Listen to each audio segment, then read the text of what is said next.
خوش آمدید دوستو، آپ سب کا سواگت ہے۔ میں ہوں ڈاکٹر اشتیاق احمد۔ مجھے پاکستان سے سویڈن آئے ابھی 2 دن ہی ہوئے ہیں۔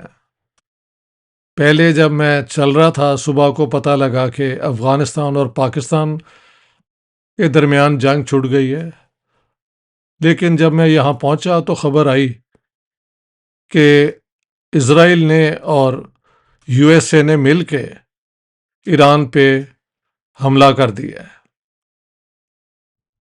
سوچنے کی بات یہ ہے کہ یہ نیگوشیشنز ہو رہی تھیں عمان میں، اور وہاں کے جو ہیں اپنا ایک منسٹر جو یہ نیگوشیٹ کر رہے تھے، ان کا اعلان تھا کہ جی وی آر میکنگ پروگریس۔ اس قسم کی ڈائیورشن، ڈسٹریکشن کرتے ہوئے امریکہ نے اور اسرائیل نے جو اپنی غنڈہ گردی اب کھلم کھلا دنیا پہ مسلط کرنا چاہتے ہیں، انہوں نے حملہ کر دیا۔ اور اگر دیکھا جائے فائٹنگ کیپیبلٹی ایک سپر پاور کی، پھر اسرائیل جو اس کی ایک ایکسٹینشن ہے یونائٹڈ اسٹیٹس کی مڈل ایسٹ میں، وہ ایران کے مقابلے میں بہت زیادہ ہے۔ اور انہوں نے ایران کے سپریم لیڈر علی خامنئی کو بھی قتل کر دیا ہے۔ اس طرح انہوں نے ٹارگٹ کر کے اور بھی ایرانی سینئر آفیشلز کو مار دیا ہے۔ یہ سارا کچھ رجیم چینج کے نام پہ ہوا، جمہوریت کے نام پہ ہو رہا ہے۔ لیکن جو بھی ایران میں ہوگا وہ تو دیکھا جائے گا۔ میں اس پہ بعد میں بات کروں گا کہ میری پوزیشن ایرانین رجیم کے متعلق کیا ہے، لیکن اصولاً بات تو یہ ہے کہ کیا ایک فورن پاور کو یا فورن پاورز کو یہ حق ہے کہ وہ کسی اور انڈیپینڈنٹ ساورن ملک پہ اس قسم کا حملہ کر دیں؟ انٹرنیشنل لاء کے مطابق تو اس کی کوئی گنجائش نہیں ہے۔ ایران کے ساتھ تو نیگوشیشنز ہو رہی تھیں، وہ فیل تو نہیں تھی ہوئی۔ تو ان حالات میں حملہ کرنا یہ وہی دھوکہ ہے جو ان یورپینز نے، جب یہ امریکہ آئے تو وہاں کے جو باشندے تھے جنہیں ہم پری کولمبین پاپولیشن کہتے ہیں یا ریڈ انڈین کہا جاتا تھا ایک زمانے میں، ان کے ساتھ انہوں نے معاہدے کیے اور سارے معاہدے توڑ کے ان کے ملک کے اوپر قابو کر لیا، ان کا بلکہ جینوسائیڈ کر دیا ان لوگوں کا۔ تو یہ ان یورپین پاورز کی، برطانیہ، پہلے فرانس، اسپین، پرتگال، انہوں نے دنیا میں کیا نہیں کیا۔ لیکن پھر سیکنڈ ورلڈ وار کے بعد فیصلہ ہوا تھا کہ اب نو مور آف دس۔ لیکن یہ ٹرمپ، بلکہ ٹرمپ نہیں، کئی امریکن پریزیڈنٹ جو ہیں وہ اس انٹرنیشنل لاء کو وائلیٹ کرتے رہے ہیں۔ عراق پہ جو 2003 کا حملہ ہے وہ بالکل ان لافل تھا۔ سیکرٹری جنرل جو تھے اس زمانے میں یونائٹڈ نیشنز کے، Kofi Annan, he is on record saying that. اس سے پہلے انہوں نے ویتنام پہ، کمبوڈیا، لاؤس پہ بمبارڈمنٹ کر کے وہاں کے لوگوں پہ ظلم کیا، عراق تباہ کیا، لیبیا تباہ کیا۔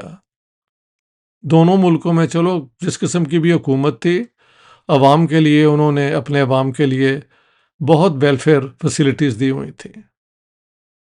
اب یہ ایران کے اوپر انہوں نے حملہ کیا ہے صرف اس لیے کہ باقی ملکوں کو تو انہوں نے جہاں پہ بھی ریزسٹنس تھی اس کو تباہ کر دیا، اور اب ایران ہی تھا جو لگتا تھا کہ وہ یہ جو غنڈہ گردی ہے امریکہ کی، اس کو اور اسرائیل کی، اس کو ایکسیپٹ کرنے کو تیار نہیں ہے۔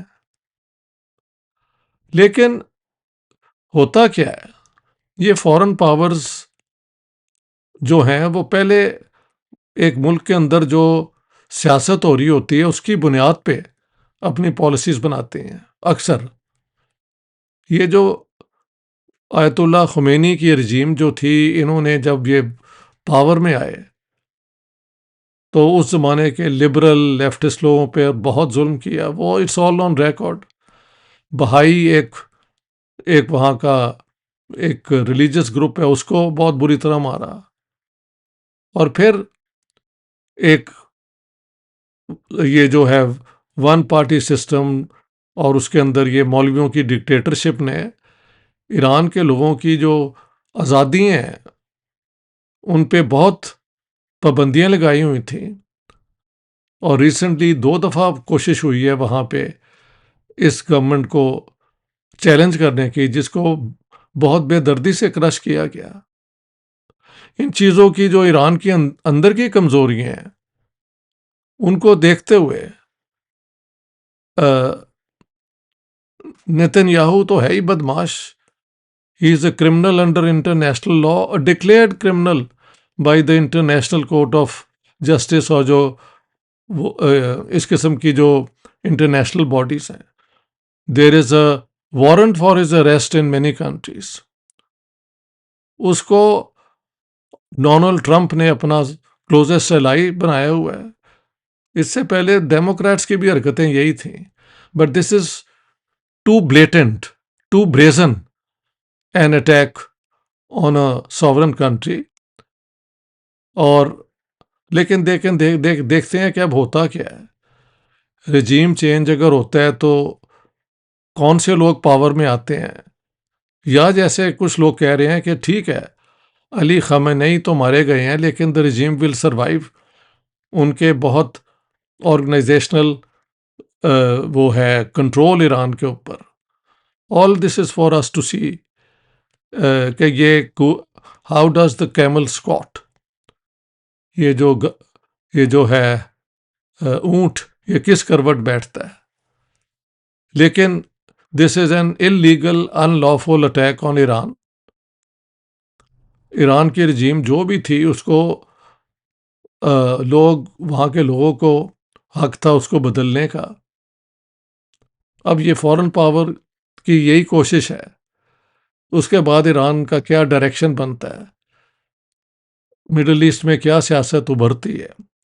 دیکھیں یہ نریندر مودی نے ہندوستان کے یہ جنگ سے پہلے جا کے اس کرمنل نیتن یاہو کو گلے لگایا. وہاں کنیسٹ جو ہے وہاں پہ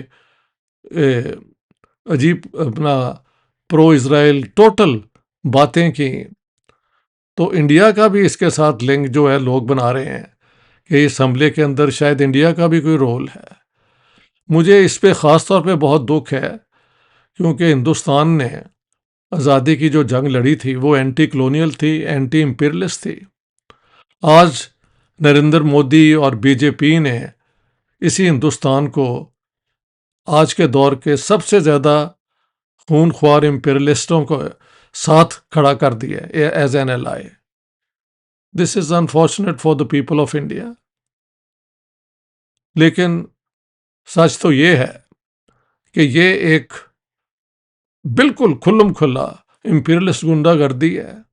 آئی have no sympathy for the dictatorship of Iran, but foreign intervention of this nature is in acceptable.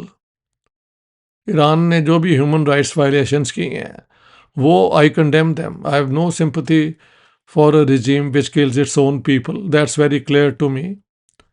But this is not such a clear-cut case of restoration of democracy. انہوں نے عراق کا ستیہ ناش کیا ڈیموکریسی کے نام پہ. کیا وہاں پہ ڈیموکریسی آئی؟ اچھا بڑا لیبیا کام کر رہا تھا وہاں پہ, اب وہ کئی ٹرائبس کا جھگڑا ہوتا رہا. دیر از نو مور اے لیبیا ورتھ دا نیم. تو مڈل ایسٹ کا ستیہ ناش کرنے والی یہ قوتیں جو ہیں ان کی کلنگ پاور جو ہے وہ بہت زیادہ ہے. لیکن جو بھی یہ کر رہے ہیں وہ انٹرنیشنل لا کے, انٹرنیشنل موریلٹی کے, ایتھکس کے بالکل خلاف ہے, اور میں وداؤٹ ریزرویشن اس کو کنڈیم کرتا ہوں. دوستو, آج کل کے دن سوائے اس قسم کی بری خبروں کے متعلق ہیں. I wish there was something pleasant to talk about.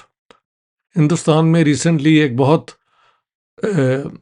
دلیر ایک نوجوان نے یہ جو کمیونلزم اور مائنورٹیز پہ حملے ہیں اس کے خلاف سٹینڈ لیا ہے.